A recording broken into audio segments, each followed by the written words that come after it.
A bystander spotted the plane and captured this amateur footage.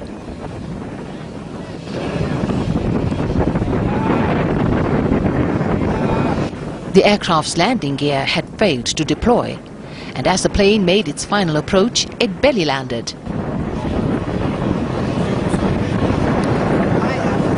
The plane was intact after the emergency landing.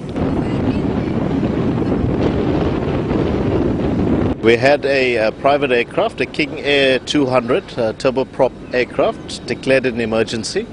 His landing gear had not deployed. The pilot did an emergency landing and he belly landed on the runway, our main runway 08.